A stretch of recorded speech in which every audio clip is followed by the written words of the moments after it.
나중에 장안을 통해서 또 서역을 가시죠.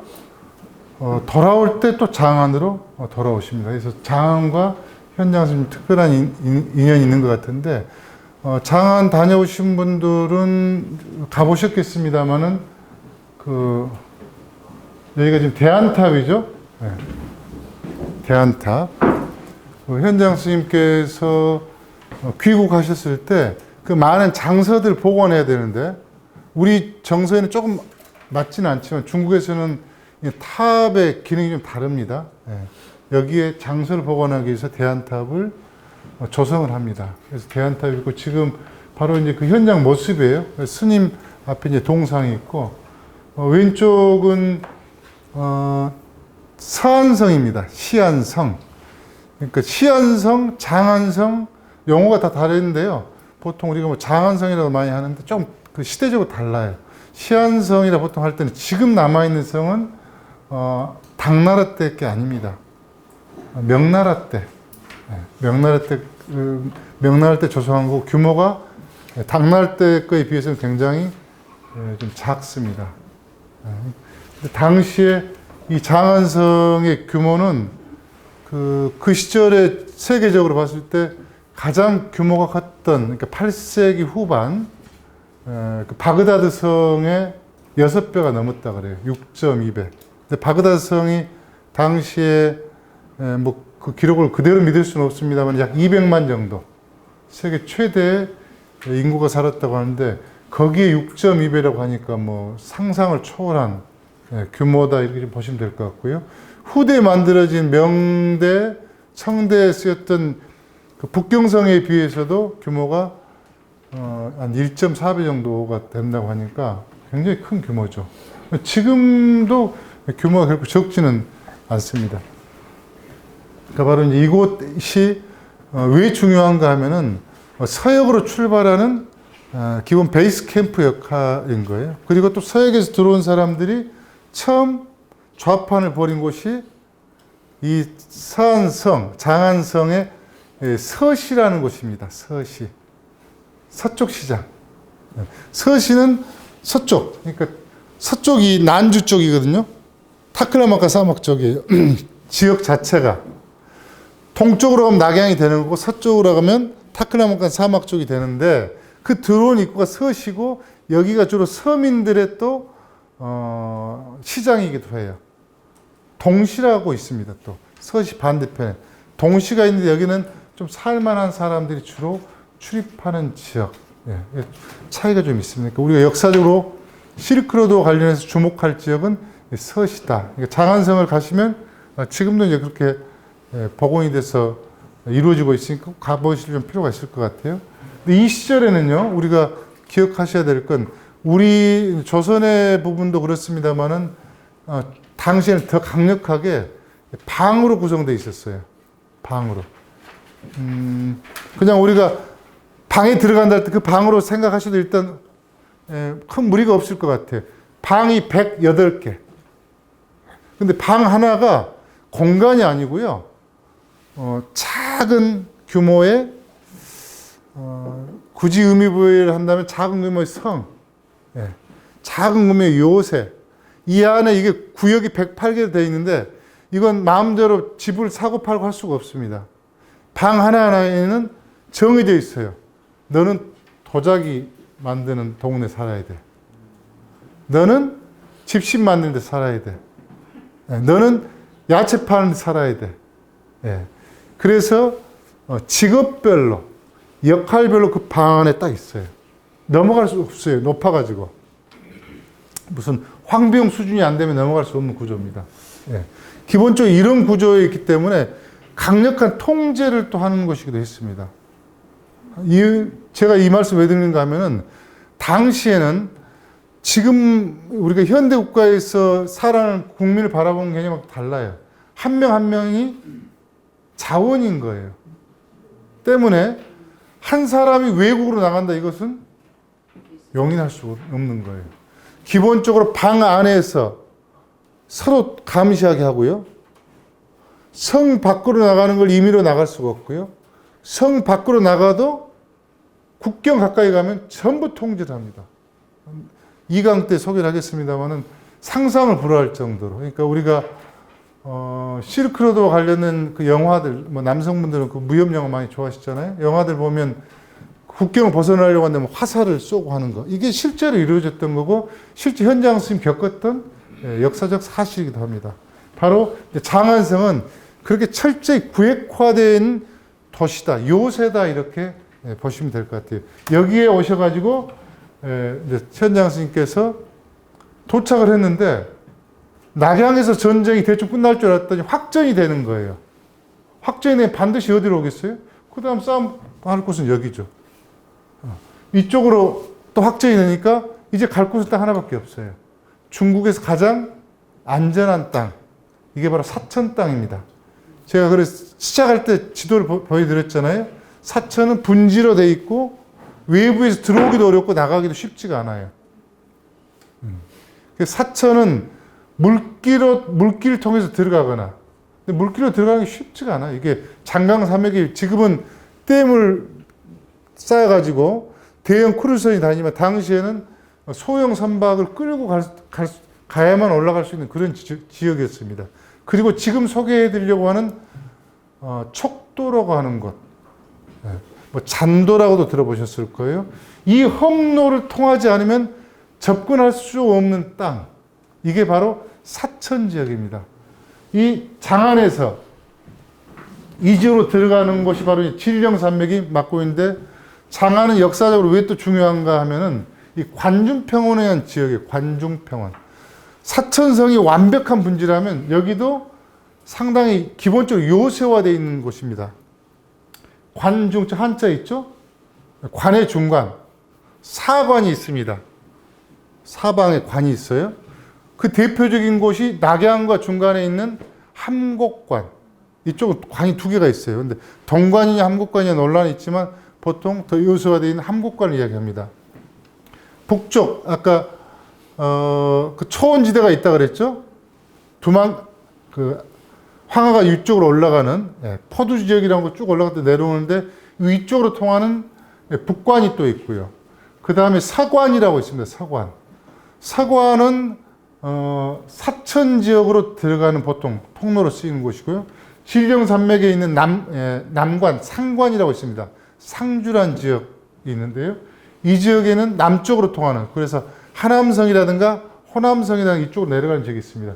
이 네 개 관 안에 있는 곳을 관중평원이라고 하는데, 이곳은 동서천리, 남북 400리. 그러니까 요새화된 지역이고 위수가 흐르고 평원 지역이기도 하기 때문에 고대부터 여기를 수도로 삼으려고 했던 이유가 있는 거죠. 이 지역을 이제 벗어나는 겁니다. 어디를 넘어야 되는가 하면 진령산맥을 넘어야 돼요. 진령산맥이라는 게 굉장히 높은 지역이에요.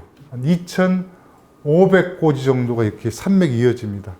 가장 높은 태백산 같은 경우는 3,700이 넘어요. 백두산보다 1,000m가 더 높습니다. 이쪽 지금 희게 보이는 지역 있죠? 여기가 바로 태백산이 있는 곳인데요. 요즘에는 뭐 한국 사람들도 많이 가더라고요. 이 산맥을 넘자마자 있는 곳이 어딘가 하면은 바로 한중이라는 곳입니다. 한중. 그 졸업여행 참여하실 분들의 루트가 똑같아요. 그대로 지금 가는 겁니다. 이 진령산맥을 넘어서 가게 되는데, 지금은 뭐 고속도로 가거나 고속철로 가니까 빨리 갈 수 있지만, 지금 도로가 정비되어 있는데도 불구하고 여전히 한 4시간 이상이 한중까지 들어가는 데 시간이 소요될 정도로 길이 굉장히 험난한 곳입니다. 바로 역사적으로 우리가 잔도라고 하는 곳, 뭐 다큐멘터리 보니까 또 나오더라고요. 잔도라고 해서 잔도를 만드는 사람들 해가지고 어려운 직업에 소개되고 하는데, 고대 최초에 쌓인 잔도는 바로 이 지역들로 보시면 됩니다. 넘어가면 묘하게도요, 장건의 묘가 있어요. 장건이라는 인물. 그러니까 현장 스님이 실크로드의 주인공 중에 한 분이시지만 장건과는 비교할 수가 없죠. 실크로드를 처음 개척한 인물이 바로 장건이라는 분입니다. 어떻게 개척하게 되느냐 하면은 한 나라가 딱 세워졌는데요. 골칫덩어리가 하나가 있어요. 흉노라는 말을 참 흉측스럽게 짓죠. 예. 흉노라고 남의 그 민족들을 흉노라고 북방 기만민족 가장 센 팀들이 있어요. 이 팀들을 관리하기 어려워요. 너무 세기 때문에 언제 와서 나라를 그 장악할지 모르니까. 그래서 굉장히 위기에도 빠지기도 하죠. 그래서 이걸 어떻게 돌파할 것인가를 고민하고 있었던 국가적 차원에서 하던 차에 흉노의 사람 한 명이 잡게 됩니다. 잡게 되는데 쭉 이야기를 들어보니까 월지족이라고 있는데 우리 사서에도 나옵니다. 월지 또는 월시라고도 해요. 이 사람들이 흉노의 패망을 해서 원래는 감숙성 주변에 우리가 실크로 갈 때 지나가는 그 주천이라는 곳, 도낭이라는 곳 이 일대인데요. 여기에 원래 있다가 전쟁에 지면서 쫓겨가는데 그냥 전쟁에 진 것도 억울한데 당시에 왕의 해골을 술잔으로 만들어서 흉노의 칸이 그걸로 술을 마신다는 거예요. 그 이야기를 듣고 아이디어를 떠올리게 되는 거죠. 아, 저 서쪽으로 왔다고 하는 월지하고 손을 잡으면 흉노를 견제할 수 있겠다. 연합을 하면. 이런 이제 발상을 하게 됩니다. 그래서 누가 갈 거야 하니까 이제 장건이 저역하고 자원을 하게 됩니다. 한 100여 명이 출발하는데요. 당시 길잡이를 통해서 가게 되는데 좀 황당한 건요. 월지가 어디 있는지는 몰라요. 그냥 가는 겁니다. 이게 의미하는 바는 도낭 지역 가까이나 도낭 지역을 벗어나면 전혀 국가적 개념에 있어서는 정보가 없었다. 이렇게 좀 보시면 되는 거죠. 그래서 이 장건이라는 분이 출발하는데 별로 못 가고 잡혀요. 누구한테? 흉노한테.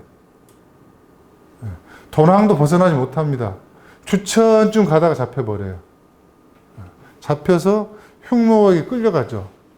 흉노 이제 일설에 이제 그런 이야기 있다고 합니다. 전해진 이야기는. 만일에 우리가 너희 나라의 남쪽에 있는 월나라하고 동맹을 맺기 위해서 사신을 보내면 너희는 보내주겠냐? 이렇게 반문했다 그래요. 그러니까 우리를 견제하기 위해서 너희들이 월지로 가는 거 우리는 가게 할 수 없다 해서 억류를 당합니다. 근데 무려 10년 가까이 억류를 당해요. 그리고 거기서 그 흉노 땅에서 그 부인을 얻어가지고 자식까지 갖게 됩니다. 그런데 그 내분이 일어나죠. 이때 탈출을 해요. 탈출해서 좀 이해가 안 되는 캐릭터이기도 해요. 근데 고향으로 온 게 아니고요. 1년도 아니고 2년도 아니고 10년이 지났단 말이에요. 그런데 원래 가려고 했던 길을 갑니다. 타크나마칸을 향해서요. 가서 결국은 천산을 넘고 결국은 중앙아시아에 강거국이라고 하는 곳, 그러니까 지금의 우즈벡 지역 정도가 될 거예요. 소그디아라는 지역인데 이 지역에 가서 만나요. 처음에 몰랐겠죠. 근데 가면서 물어봤겠죠. 야, 알아? 저 월지라고 알아? 하면서 계속 물어갔던 거죠. 그런데 동맹 제휴를 수락하지 않습니다. 수락하지는 않고 돌아오는데 이때 많은 정보들을 얻어요. 중국의 요즘으로 치면 상품들이 어딘지는 모르지만 인도를 통해서 파키스탄 이쪽 지역까지 거래가 되고 있다는 정보를 듣습니다. 중국의 루트가 이것 말고 또 있다는 거예요? 이게 이제 제가 아까 서두에 말씀드렸던 불교의 유입 과정과 관련해서 의심해 볼 여지가 있다고 하는 바로 인도, 버마, 그러니까 방글라데시 북부 버마, 운남으로 이어지는 바로 이제 보석 루트 중에 하나로 보시면 될 것 같아요. 그 대나무 제품이 중국 운남 쪽에서만 대나무 제품이 저 파키스탄 쪽에 팔리고 있다는 겁니다. 좀 황당하잖아요. 이런 정보들 쭉 국제적인 정보를, 기본적인 기초적인 정보를 듣고 귀국을 합니다. 귀국을 하다가 또 잡혀요. 또 흉난 또 잡혀요. 이런 일을 또 다시 출발하고 또 잡히고 하는 일을 4차례 이상을 반복하게 됩니다. 이 정보가 한 나라의 중앙정부에 들어가는 거죠. 그러니까 동맹을 이루지는 못했어요. 그 다음에 또 오손이라는 국가에 2차 동맹을 맺게 또 파견을 해요. 이때도 이 장건이라는 분이 갑니다. 그런데 여기서도 역시 실패해요. 이 오손이라는 지역이 어디가 있는가 하면은 타크라마칸 사막 북쪽이 천산산맥이거든요. 천산산맥 너무 기슭에 있는 세력들인데 이들도 역시 기마민족이에요. 그런데 흉노에 패해가지고 밀려난 세력들입니다. 역시 오손에 갔을 때도 실패를 해요. 그러나 더 많은 정보를 얻게 되고 오손과의 인적 교류, 사신을 통한 인적 교류를 하게 될 수 있는 창구가 이제 되는 거죠. 그러니까 장건이라는 인물은 외교적인 측면에 있어서는 원래 목적했던 것을 이루지는 못했지만 장건이라는 인물 때문에 중원사, 중국사가 서역으로 눈을 돌릴 수 있었던 하나의 단초를 전환점이 됐던 인물이다. 단초를 제공했던 인물이다. 그런 측면에서 굉장히 중요한 거죠. 바로 이 인물이 한중의 입구에 떡하니 묘가 있습니다. 원래 고향이 한중이에요. 지금은 박물관을 만들어서 이렇게 복원을 해놨고요. 그 다음에 멀지 않은 곳에 거리는 길지 않은데 차로 한 50분 정도 가면은 무후묘라고 있습니다. 무후. 제갈량, 제갈공명. 이것을 진묘라 그래요. 진묘, 감이 오십니까 혹시? 진묘. 제갈량의 진묘, 무후묘. 우리 문화에는 익숙치 않아요. 진짜 묘예요. 중국은 진짜 묘가 뭔지 잘 몰라요. 한쪽은 또 머리만 있거나, 일단 장비같이, 나중에 소개해드리겠습니다만, 머리만 있고 몸통이 분리되어 있거나, 가짜묘를 또 많이 만들어요. 왜? 어떤 보복을 할지 모르니까. 그럼 제갈량 같은 경우도 역사적으로 보복할 인물들이 얼마나 많겠습니까? 근데 여기는 진묘예요. 이미 자기가 죽기 전에 어떻게 묘를 쓰라고 어떤 위치를 다 지정해 놨던 곳인데요. 이 한중이라는 땅은 한 하면 떠오르는 인물 혹시 없습니까? 한유방. 그러니까 한이라는 제국, 뭐 용어가 천자, 황제 뭐 다 같은 개념 보시면 됩니다. 제국의 통치자가 되기 전에 제후국, 어디 제후였느냐면 바로 한의 제후입니다. 그럼 왜 한인가? 한수가 흘러요. 한수가. 이렇게. 그러니까 이게 한수의 상류입니다. 한수의 상류. 그 여행 가실 분들은 이제 바로 그 지역을 이제 가게 될 텐데요. 이 상류 지역에 이 지역을 한강, 한자로 한수, 우리말로 한강입니다. 이 지역을 해서 한강 분지라고도 하고요. 여기는 뭐 평원이라고 하기 조금 애매하긴 한데 그래도 만만치 않은 땅이에요. 이 지역을 유방이 차지하고 유방이 진격을 해서 바로 장안을 함락하면서 초패왕, 항우보다 유리한 입지를 굳히는 거죠. 그래서 바로 역사가 또 그런 역사로 이어지기도 하고요. 특히 제갈량과 관련해서는 조조가 원래 이 땅을 어떻게 할까를 고민했다 그래요. 근데 그 유명한 계륵이란 말이 여기서 나옵니다. 한중을 먹으면 좋을 것 같은데 먹고 나면 뒤에는 마초라는 걸출한 인물이 있고 신령산맥 북쪽에 앞에는 유비가 있고 지키는 것도 쉽지가 않고 남 먹자고 주기에는 아깝고 그러니까 딱 닭 갈비 같은 존재로 얘기한 겁니다. 그런데 제갈량이 여기를 치고 들어와서 장악을 합니다. 그러니까 제갈량의 삼국지를 보신 분들은 뭐 금방 떠올리시겠습니다만은 제갈량의 위나라를 향한 북벌이 가능했던 것은 한중이라는 곳이 있기 때문에 가능했지 이곳이 없으면 상상할 수가 없는 거죠. 때문에 역사적으로 제갈량의 묘가 있을 법한 곳이기도 하고요.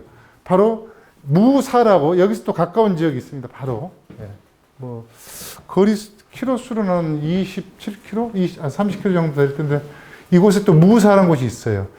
그런데 성도를 혹시 갔다 오신 분들은 가보셨을 겁니다만 성도에도 무사라고 있습니다. 근데 여기는 원래는 무사가 아니고 유비의 원래는 묘죠. 왕릉입니다. 왕릉.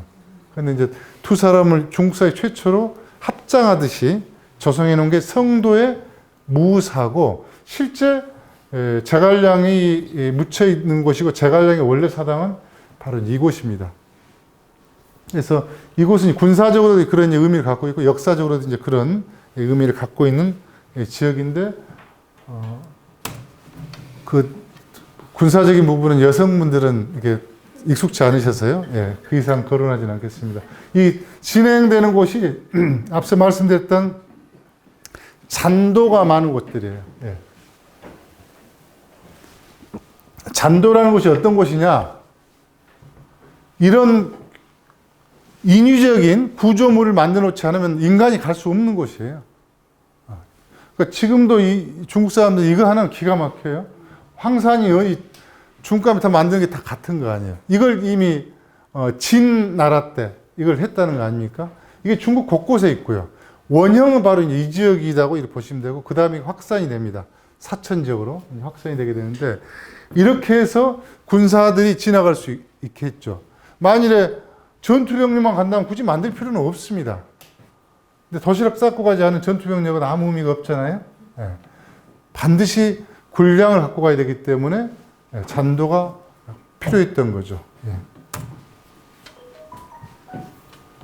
예, 무묘의 그 전경인데 입구입니다. 뭐 규모가 굉장히 크고요. 여기는 장건묘입니다. 장건. 박물관 실크로드 뭐 내용들이 포함된 박물관을 지금 조성해 놓은 곳이고요. 예. 앞서 말씀드린 장건의 그 개척 루트입니다. 예. 근데 뭐 개척 루트라는 표현은 조금 그렇고요. 장건이 서역 중원 밖의 세상을 담아왔다 하는 정도로 의미를 좀 이해하시면 어떨까 싶습니다. 조금 전에 한중 분지를 갔어요. 질령 산맥을 넘어서 한중 분지를 왔고요. 한중 분지에서부터는 또 첩첩산중입니다. 이것은 이제 질령 산맥 같이 2,500이 넘고 이런 곳은 아니지만 산지형이지만 계속 첩첩산중이에요. 첩첩산중을 지나오면 여기에는 중간에 뭐 그 유명한 명월협이라고 많이 역사에 등장하고 또 요즘에 다큐 같은 데 많이 등장하는데요. 그런 물줄기를 따라옵니다. 여기를 쭉 따라 내려오다 보면 이 물줄기가 가른강이라고 하는데요. 중국사에서 강 규모는 크지는 않지만 삼국지를 이해할 때는 가른강은 꼭 이해를 하셔야 전체 지형을 알 수가 있는데요. 이제 화살표 내려오는 가른강을 타고 내려오면 첫 번째 도착한 동네가 광유양, 한자로 광원이라는 지역입니다. 광원. 아주 작은 분지예요. 여기는 왜 유명한가 하면요, 사천 지역에서, 총나라죠 과거에, 사천 지역에서 한중으로 가기 위해서 군사를 집결하는 곳이에요.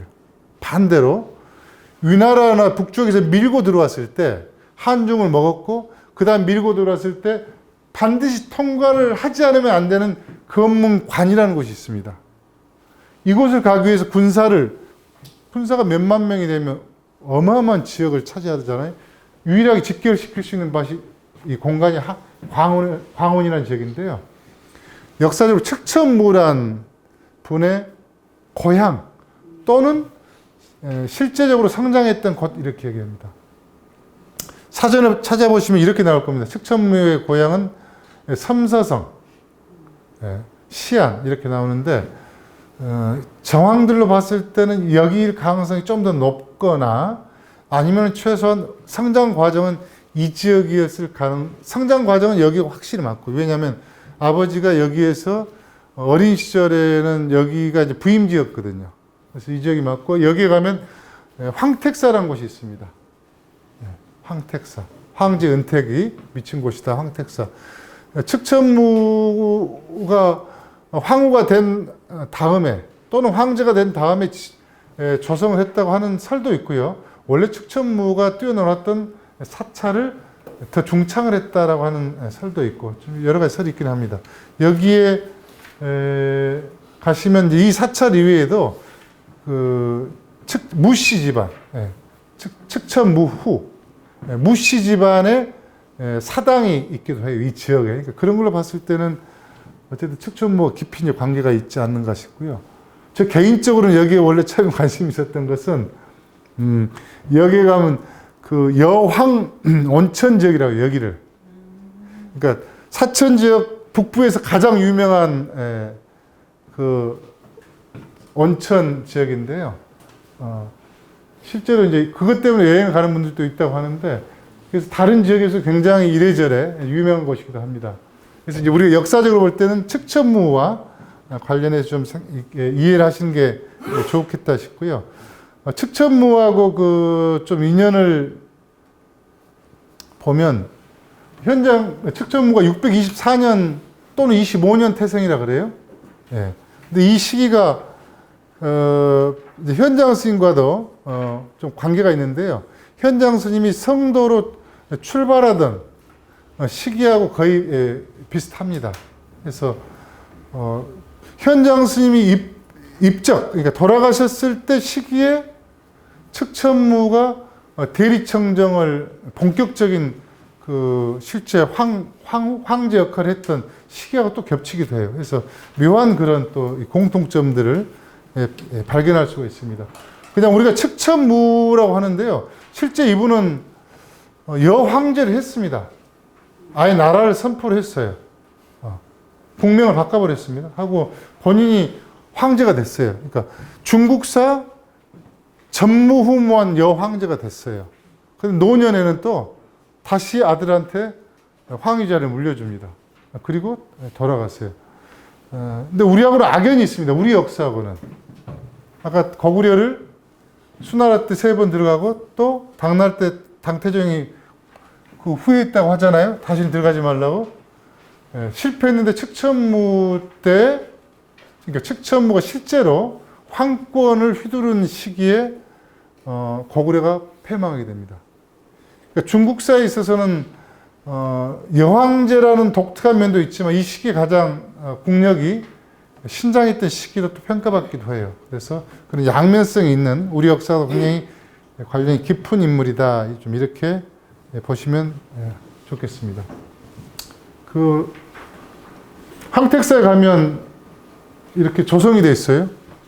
측천, 무측천하고 단고종의 상이 조성되어 있고요. 원래 측천무는 누구의 혹시 비였는지 아십니까? 태종. 예, 이세민. 그러니까 아버지의 궁녀라고 해야 될까요? 궁녀 이상이죠. 아버지의 그 후궁을 단고종이 나중에 자기의 이제 부인으로 처음에는 후궁으로 맞았다가 점점 지위를 격상시켜서 정식 황으로 책봉을 하게 됩니다. 바로 이제 두 사람의 상이 조성되어 있고 여기에는 또 여러 그 조각 예술들이 고대 조각 예술이 많이 또 소개되어 있는 곳이기도 합니다. 자, 앞서 말씀드렸던 광원이 왜 중요한가? 검문각이라는 것 때문에 중요하다고 제가 이제 말씀을 드렸는데요. 이 검문각은 총나라의 마지막 보루다, 마지노선이다 하는 곳이에요. 나중에 사진 한번 보시면 금방 이해가 되실 겁니다. 천하의 요새라고 하는 말이 그냥 나온 말이 아니구나 하는 것을 이해하실 수 있을 것 같아요. 근데 그 실제 탐방을 할 때는 검문각을 가기 전에 소화고성이라는 곳을 들립니다. 소화고성. 소화고성은 삼국지에서 그 시절에 유명한 역사에 중요한 곳이기도 한데요. 유비가 그 떠돌이 생활 하잖아요. 반거지 생활을 왔다 갔다 하지 않습니까? 나중에 그 오나라에 좀 뭔가 빌붙어서 해보려고 하다가 또 그것도 뜻대로 안 되고. 그래서 처음에 땅을 접수하려고 했던 곳이 바로 이제 사천인데 눈독을 들이다가요. 바로 소화고성을 처음 접수합니다. 소화고성을 접수를 해서 사천으로 들어갈 수 있는 전진기지를 이제 만들게 되는 거죠. 근데 아마 역사적인 사실은 아닌데요. 소화고성이 더 유명한 것은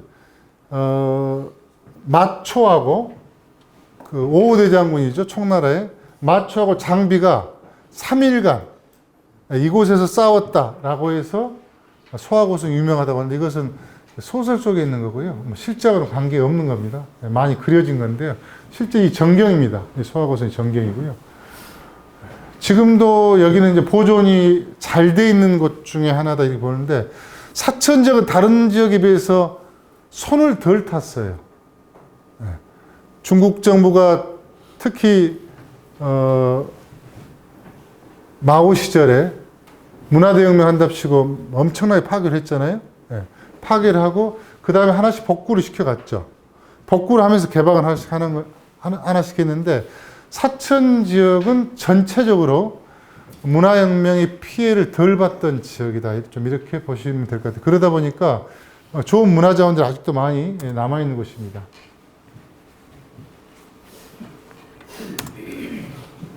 자, 이 붉은 선 보이죠? 한중을 통과해서 광운까지 도착하면요, 이 붉은 선을 타고 들어가야 돼요, 반드시. 그리고 청나라가 망하기 전에 제갈공명이 죽고 후임자를 삼았던 사람이 강유라는 인물. 중고등학교 때 그 강유라는 인물을 좋아했던 친구들이 많았던 것 같아요. 그 캐릭터가 약간 핸섬 보이에다가 머리는 좋고 뭐 등등등등. 그런데 바로 13만 대군, 위나라 대군이 밀고 내려올 때 이 검문각 또는 검문관 또는 검각이라고 합니다. 이곳에서 3만으로 진을 쳐요. 한 명의 장수가 몇백 명, 몇천 명을 막을 수 있다고 하는 곳인데 실제로 그런 인상을 주는 것입니다. 3만이 막고 있는데 통과를 못합니다. 통과를 할 수가 없어요. 그런데 청나라는 망하죠. 우회해서 동쪽으로 엄청나게 우회를 해서 황제가 있는, 당신 이미 황제라고 선포했기 때문에 촉한을 바로 쳐서 황제를 생포해버립니다. 검각이 지키고 있는 강유는 뭐가 되는 거예요? 아무 역할을 못하고 청나라는 패망하는 거죠. 우리 조선사에도 그런 일들이 종종 있습니다. 북방 기만민족들이 치고 내려올 때 명장들이 지키고 있는 것들은 안 가죠. 가봤자 깨지니까. 바로 회피해서 치고 내는 경우들이 우리가 병자호란이라는 이런 역사적 중요 시기 때마다 명장들이 지키는 곳들은 들어오지 못했습니다. 바로 이제 같은 상황이 되는 겁니다. 근데 이 지형을 보면 야, 이걸 어떻게 또 우회했을까라는 생각이 들 정도로 엄청난 지역이죠. 이 붉은색 루트가요, 추정입니다. 제 현장 스님이 한중을 진령산명을 넘었고 한중을 넘어왔다면 이 루트를 타고 가지 않았을까? 왜? 이 루트에 갈 때가 마땅치가 않아요. 이 지금 여기를 대파 산맥이라고 하는데요. 이 산맥을 통과한다는 것도 무리고요. 그렇다면은 우리가 차량으로 이동하는 그 루트로, 차량으로 갈 그 탐방 루트로 오시거나 아니면 그 바로 윈 루트가 또 하나가 있습니다. 그것은 가릉강 물줄기 그대로 따라오는 루트인데요. 그 루트이거나 어찌 됐거나 광어까지 오셨다면 여기서부터는 이 루트를 갈 수밖에 없어요. 그러니까 틀림없이 이 루트로 가셨을 거다. 검문각 다음에 쭉 이어지는 멋진 뭐 치운랑이라든가 이런 것들이 있긴 한데 중국은 잘 아시잖아요. 일본은 옆 동네가 그렇게 멀지 않아요. 굉장히 멀게 지도에서 보이지만 한 60km. 100km 이상 넘어가기 별로 없죠. 근데 중국은 대충 뛰면 한 200km.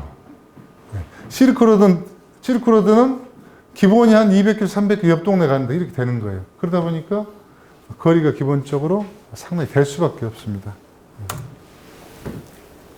자, 이게 검문관이에요. 여기를 지키고 있는 겁니다.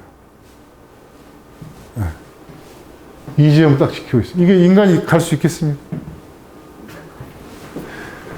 이 좁은 지점 9m밖에 안 돼요, 폭이. 협곡. 그러니까 딱 버티고 있으면 이 산맥을 통과한다는 것은 쉽지 않고, 이건 지금 사진으로도 담을 수가 없어요. 위성 지도를 놓고 입체로 봐야만이 보는 순간에 입이 쫙 벌어져, 좀 무섭다는 느낌이 들어요. 그냥 절벽이 쭉 있는 게 이게 쫙 수십 킬로 이상이 펼쳐 있기 때문에. 예.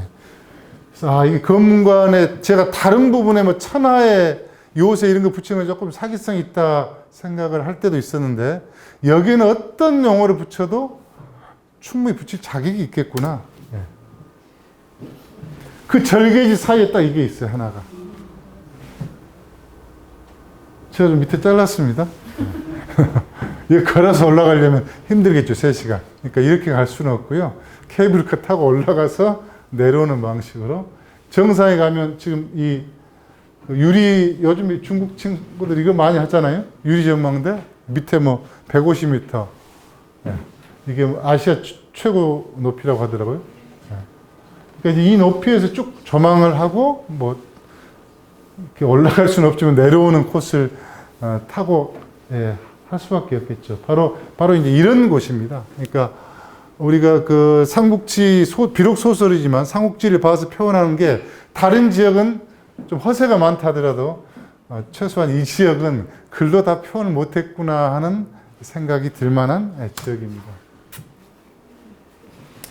자, 검각을 통과해서 이제 그 아까 제가 붉은 줄기로 쭉 내려오면 이게 현장 선생님도 통과하셨을 기본 정석에 해당되는 루트다 이렇게 말씀드렸는데요. 중간에 탐방 루트는 옆으로 조금 3,000% 좀 세게 구성을 했어요. 낭중고성이라고 하는 곳이 있는데 이건 여러 가지 의미가 있습니다.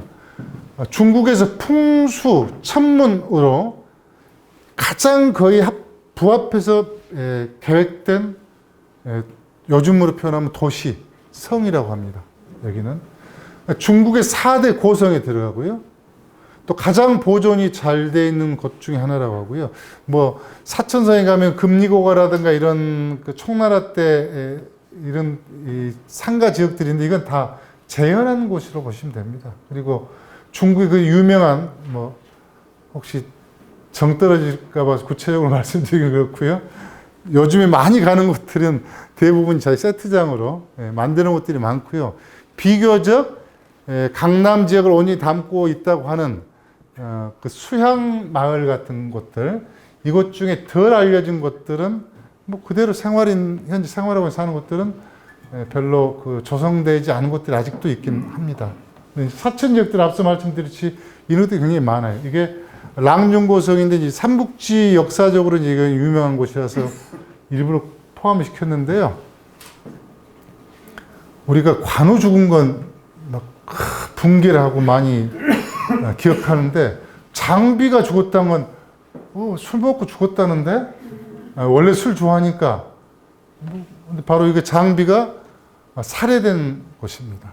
장비가 7년을 머물렀던 곳이기도 하고요. 여기는 고대 파국의 수도이기도 하고요. 우리가 파촉당할 때 바로 그 파에 해당되는 곳입니다. 그러니까 굉장히 여기는 지역 자체가 요새이기도 해요. 뭐 조금 다음 시트 보여드리겠습니다. 요새이기도 하고요. 장비가 여기서 7년을 있다가요, 형인 관우가 죽었다는 이야기를 듣습니다. 관우의 장점이 많지만 단점도 있다고 하잖아요. 만용, 자기에 대한 지나친 확신, 상대방 알기를 우습게 하는, 물론 우습게 할 법한 그런 걸 갖추긴 했지만, 그래서 형주성을 떠나서 조조 진영으로 치고 들어가지 않습니까? 나중에 이게 현장 스님과 관계되는 곳이기도 합니다. 여기가 들어가는데 이때 결국은 오해 배신에 의해서, 근데 역사랑이 뭐 다 그런 거니까요. 육선에서 결국은 죽임을 당하게 되잖아요. 죽임을 당하고 복수를 하려고 하는데 이 준비라는 과정이었습니다. 바로 여기서 장비를 모으고 훈련을 시키고 하는 과정에 끊었던 술을 먹은 거죠. 끊었던 술을 먹었는데 뭐 사연은 있다 그래요. 준비를, 목표를 못 채워서 했다고 하는데 여기 살해를 당합니다. 살해를 당하고 부하 2명이 살해를 한 상태에서 목을 가지고 가다가 원나라에 주려고 했겠죠. 뭔가 보상을 받으려고. 근데 동맹 가능성이 있다고 하니까 머리를 버렸다고, 이것은 뭐 100% 믿을 수는 없습니다. 버려서 장강이 흘러서 어부가, 지금의 충칭 지역의 어부가 그물에 걸려서 장비의 목은, 머리는 바로 그 지역에 사당을 지었다 그러고요. 뭐 지금도 있습니다. 장비의 머리 묘가. 그리고 여기는 몸통을 묻은 장비의 묘가 있습니다. 상당히 역사적으로 오래된 그 보존 상태로 남아있는 곳이기도 합니다. 그래서 굉장히 이제 의미가 있는 곳이고요. 네. 현장 법사가 이제 마지막 이제 시안으로 들어가는 이제 루트를 이제 다시 한번 좀 확인하고 이어서 좀 진행하도록 하겠습니다. 이곳이 랑중고성이에요. 랑중시는 지금 이쪽에 있습니다. 동쪽에 현대시는. 그리고 랑중고성이 옛날 고도가 있고요. 그 탐방단이 가시게 되면 지금 바로 머물 숙소도 고성 이렇게 바로 이제 이 지역입니다. 시내 쪽이 아니고. 딱 보시면 요새죠. 외부에서 침입한다는 게 뭐 쉬운 것이 아닙니다. 이 굉장히 규모가 커요. 여기는 고성 자체. 그러니까 중국 사람들 같은 경우는 이틀 정도를 머무르면서 돌아다닌다고 하더라고요. 근데 외국 사람들 그렇게 할 수 없잖아요. 부지런히 또 찍고 돌아다녀야 되니까. 근데 그 정도로 규모가 크고 잘 보존이 되어 있다고 해요. 그 시가지 모습입니다. 이 주변에 뭐 사천 10대 좌불이라든가 유명한 곳들이 많은데 아마 이게 좀 차분히 보시려면 이 지역에서만 최소한 5일 정도는 머물러야 되지 않을까. 근데 여기는 이제 개인적으로 하기는 너무 외진 지역이에요. 중국 사람들도 과거 같으면 가기 어려운 지역입니다. 외진 지역이고, 그러다 보니까 고대 여기는 과거를 따로 봤어요.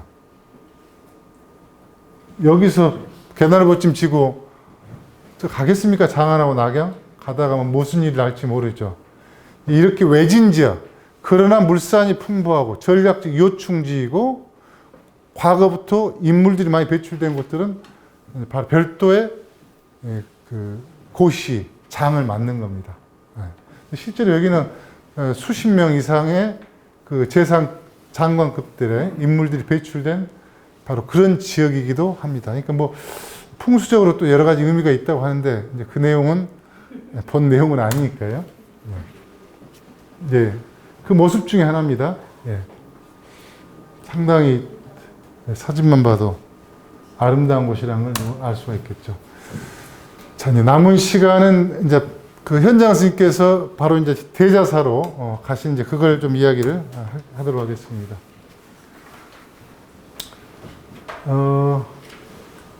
낭중고성을 이제 현장 스님 루트는 아니지만요. 여기를 왼쪽이 되겠죠. 왼쪽 쭉 직진하시면 현장 스님께서 수계를 받은 대자사. 근데 수계를 몇 번 받나요? 스님이 되기 위해서는 계를 받는다고 하죠. 계. 5개는 빼주시고요.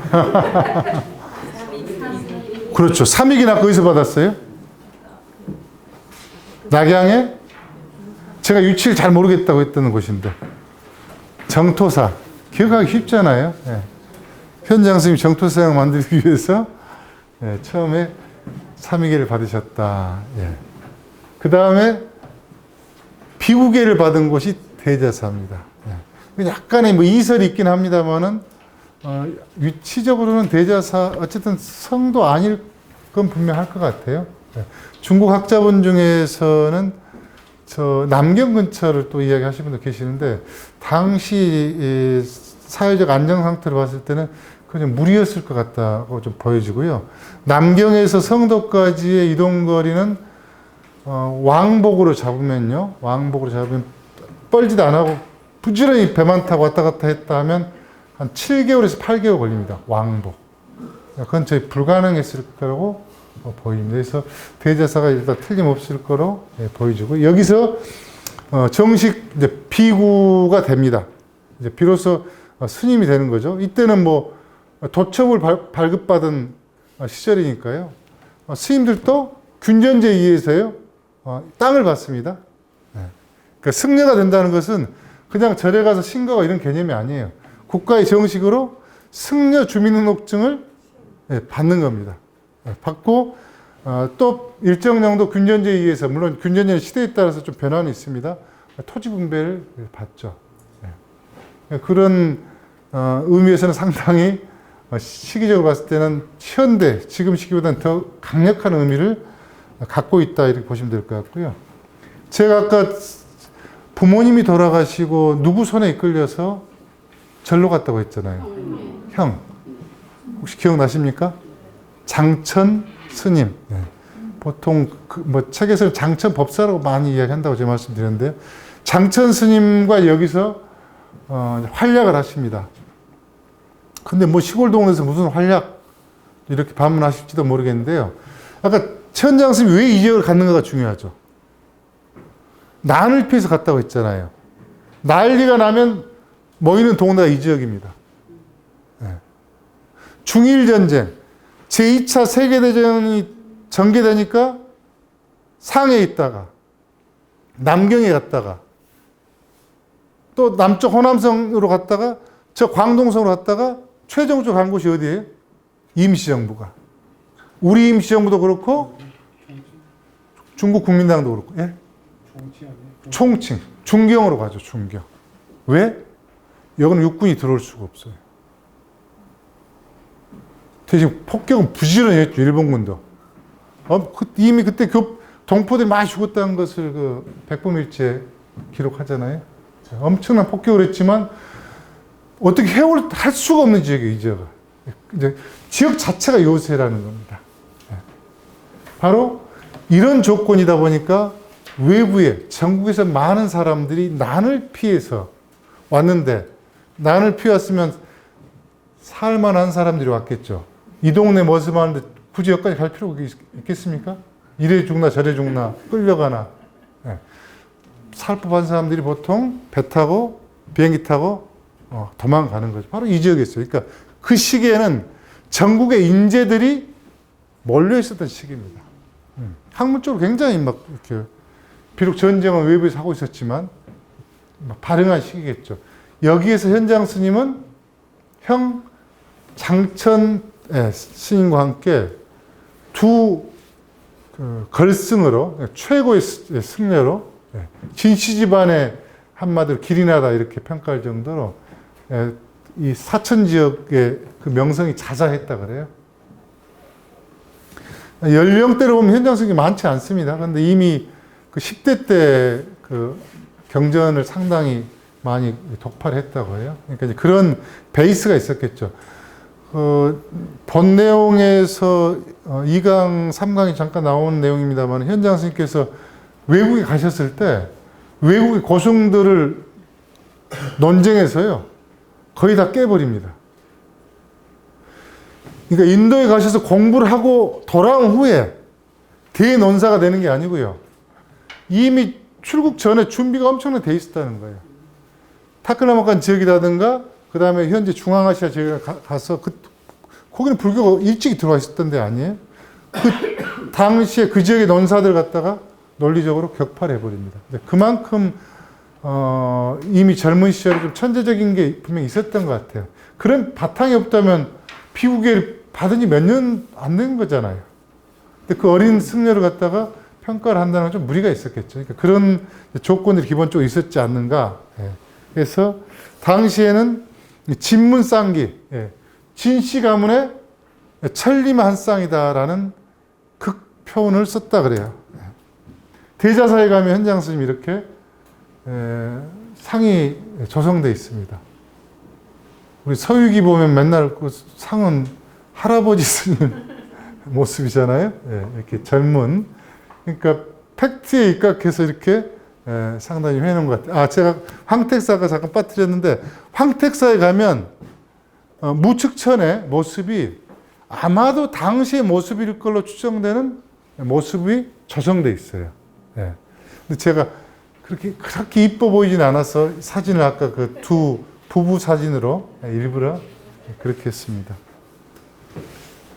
근데 여기서 정확한 연령대는 뭐 이야기할 수는 없습니다만은 대략 한 24세 정도에 형의 만류에도 불구하고 현장 스님은 귀경을 결심합니다. 귀경. 그러니까 장안으로 가겠습니다. 근데 왜 여기서 좋은 데 가느냐. 그러니까 이제 형의 제의를 뿌리치고 귀경을 하는데요. 낙산대불이라고 들어보셨어요? 낙산대불? 예전에는 가장 컸던 그 대불. 지금은 중국 사람들 하도 막 시멘트로 짓고 철근으로 짓고 해서 108m 이상 올려버리니까 지금 최고란 말을 못 씁니다만 오랜 세월 동안 최고의 대불이었죠. 이 낙산대불이 있는 곳으로 가셔서 장강 삼엽을 통해서 이제 귀경을 하시게 됩니다. 여기 계시다가 귀경을 하셔서 내려가시다가 장강 삼엽, 지금 크루즈선 타고 왔다 갔다 하는 곳인데요. 아까 말씀드렸잖아요. 굉장히 험로했다고요. 그러니까 장강을 거슬러 올라가는 것도 힘들었고요. 4개월 이상. 내려가는 것도 2개월 이상이 소요됐던 상황이니까 굉장히 힘든 루트라고 보시면 될 것 같아요. 내려오시다가 첫 번째로 요충 지역 중에 하나라고 하는 곳이 형주입니다. 우리가 역사적으로는 강릉으로 많이 알려진 곳인데요. 이곳에 머무르셔서 강설을 펴시고 그 다음에 이제 북상을 쭉 하시게 되는데 바로 마지막 대자사에서 이제 어떤 모습을 담는 그런 의미를 좀 보시면 될 것 같아요. 궁궐의 지붕에 관심 있는 분들은 많이 들어보셨을 것 같은데요. 지붕에도 현장 삼장 목사가 있다 이러는 건데요. 이 잡상이 뭘까? 잡상이 뭘까? 쭉 상들이 보통 이어서 또 있죠. 보통 10개 잡상들 있다고 하는데 여기도 이제 서열별로 삼장법사의 모습이. 근데 참 저런 거 보면 그 현장 법사는 중국인들도 최고의 인물, 역사적으로 최고의 엘리트라고 표현해야 될까요? 인물로 뽑기도 하지만 우리 궁에 있는 궁에도 저런 모습으로 잡상에 우리말로 어처군이라 그러죠. 어처군이. 어처군이라고 하는 잡상에 이제 모셔져 있습니다. 손오공도 있고 저팔계도 있고요. 그래서 이 서육이라는 영향이 정말 인문학적으로나 그 다음에 생활 일반에까지 얼마나 큰 영향이 컸으면 이렇게까지 수호상으로 나타났을까, 좀 이런 생각을 다시 한번 해보게 됩니다. 대자사 들어가는 그 입구예요. 고대 성자사 이렇게 되어 있는데요. 이 명칭은 현종이 내린 겁니다. 판액. 그러니까 우리가 요즘식으로 하면 현판이라 그러죠. 안사에다 일어나가지고 피난을 하잖아요. 피난처는 어디라고 그랬습니까? 제1의 피난처. 사천이라고 그랬잖아요. 똑같아요. 루트는 약간의 차이가 있을 수 있습니다. 진령을 넘어올 때는. 역시 넘어오기 직전에 부하들의 강권에 의해서 예첩을 죽이죠. 갑자기 이름 생각이 안 나네요. 혹시 아세요? 양귀비를 죽이죠. 양귀비를 죽이고 진령산맥을 넘어옵니다. 현종이 넘었던 루트는 약간 우회한 루트로 보시면 돼요. 가른강 쪽일 것 같은데요. 넘어와서 바로 이곳에 옵니다. 그러니까 원래 이 대자사는 역사적 규모가 좀 컸던 사찰이기도 해요. 이 지역을 대표하는. 그런데 특별 지시를 내리죠. 여기를 최고의 가람으로 만들려고 지시를 내립니다. 그러니까 당시에 그 사찰 내 정원이 100개, 4개 모자란 96개였다고 하니까요. 어마어마한 규모였겠죠. 근데 이제 우리가 기억해야 될 것은 누구에게 이걸 추진해달라고 요청했는가 하면 무상선사에게 요청을 했어요. 보신 분 많이 계시죠? 요즘엔 많이 신문에도 나오더라고요. 무상선사, 무상대사, 예, 정중선의 뭐 초주라는 표현도 쓰기도 하고요.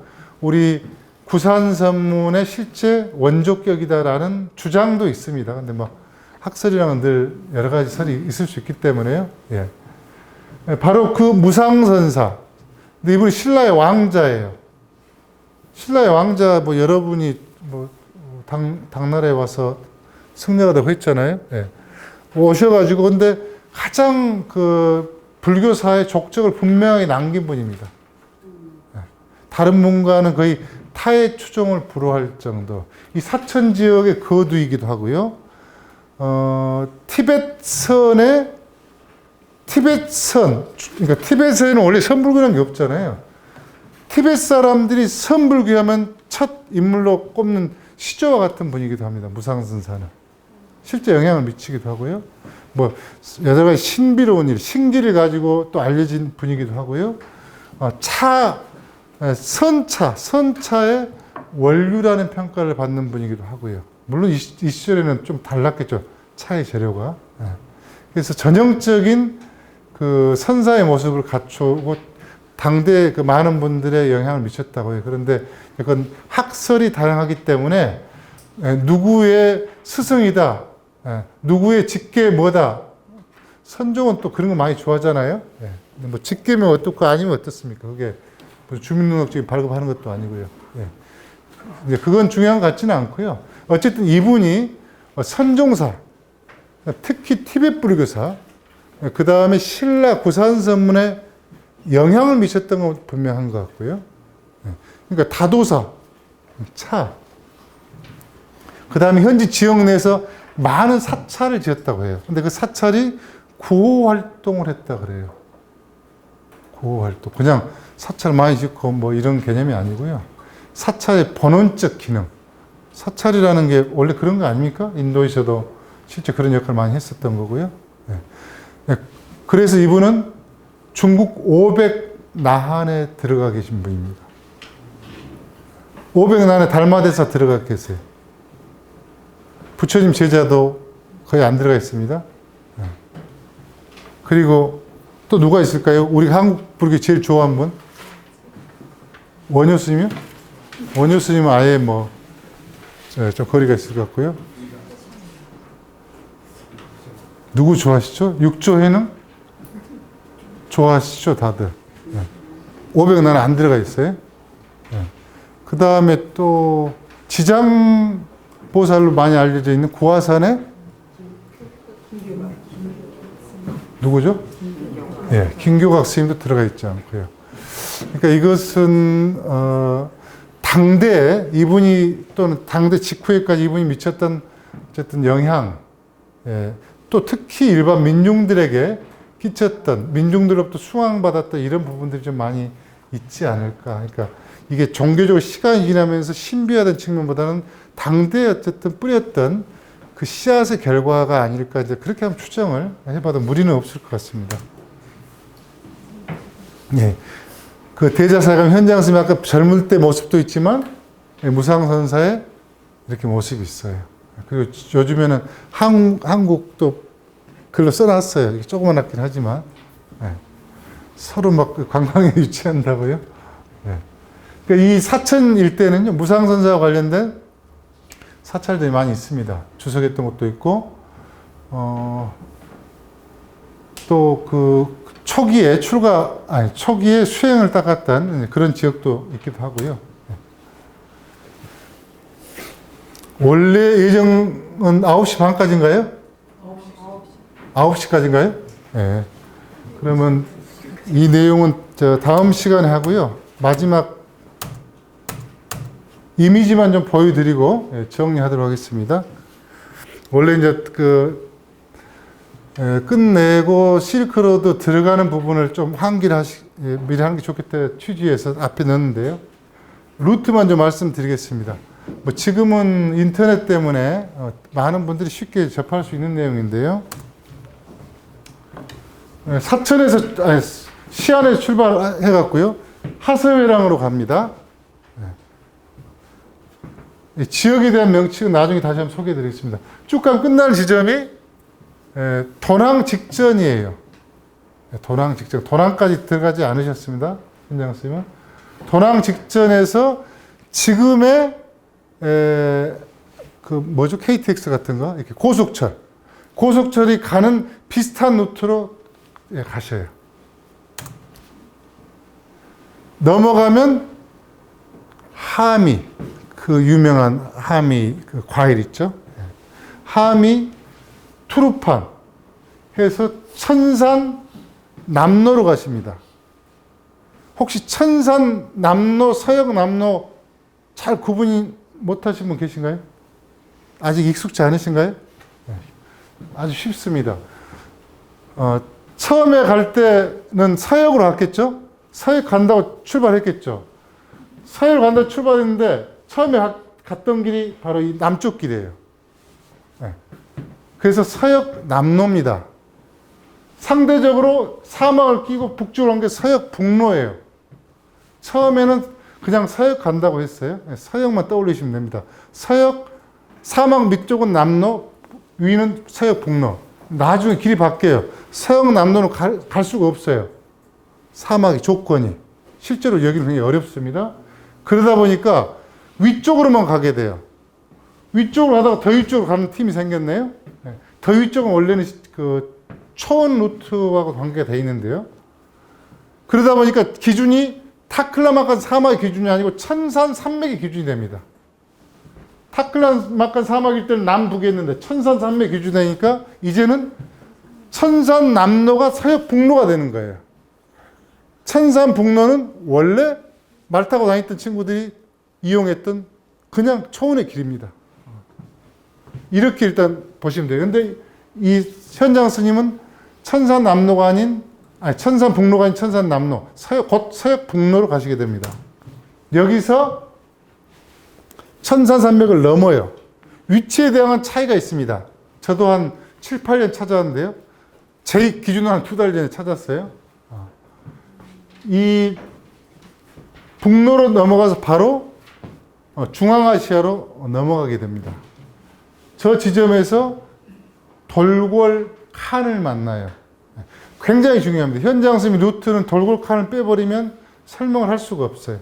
돌골 칸을 이해하면 이 지역 일대에 현장 스님이 그 구술한 내용의 역사적인 국가의 배경을 알 수가 있습니다. 여기는 다 흉노 땅이에요.